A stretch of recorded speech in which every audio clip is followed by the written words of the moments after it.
హే lovelies, పండక్కైతే ఇంకా bag pack చేసేయాలి. చూడండి ఎంత మెస్సీగా ఉందో. సో ఫస్ట్ నేను బ్యాగ్ సర్దేసి ఈ బెడ్ కూడా సర్దేయాలి. యాక్చువల్లీ ఈ వీడియోస్ అన్ని as soon as possible upload చేయడానికి ట్రై చేస్తున్నా, ఎందుకంటే పండగవి లేట్ గా అప్లోడ్ చేస్తే బాగుండదు కదా. సో మేమైతే సంక్రాంతి పండుగ ఎవ్రీ ఇయర్ మా విలేజ్ లోనే సెలబ్రేట్ చేసుకుంటాం. డాడీ వాళ్ళ ఊరు అంటే నానమ్మ ఇల్లు.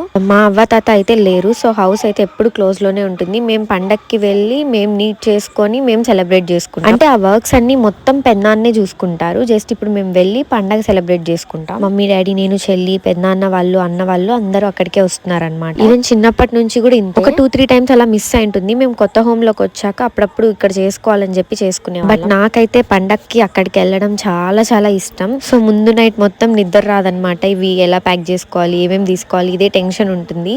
అంటే సోప్స్ మొత్తం ప్రతి చిన్న థింగ్ మేము ఇక్కడ నుంచి తీసుకెళ్లాల్సి ఉంటుంది. కిచెన్ కి సంబంధించినవన్నీ అయితే పెద్దమ్మ తీసుకొస్తారు. మా థింగ్స్ మేము తీసుకెళ్ళడానికి కొంచెం ఇదిగా ఉంటది అనమాట. ఇంకా ఇక్కడ చూడండి క్లాత్స్ అన్ని అయితే సర్దేశాను. అండ్ దెన్ ఇంకా ఏమేమి ప్యాక్ చేసుకుంటున్నానో వ్లాగ్ చేయాలని అయితే చేశాను. ఇంకా ఆ లోపలే నాకు మా చెల్లికి ఏదో ఆర్గ్యుమెంట్ వచ్చింది. మేడం నేను తీయనని చెప్పేసి వెళ్ళిపోయింది కోపం. సో నేను ఏదో చూపించాలి అనుకుని ఏదో చూపిస్తున్నా. ఓకే ఏం కాదు, పండగ వీడియోస్ లో చూద్దురు. Bye, subscribe for more.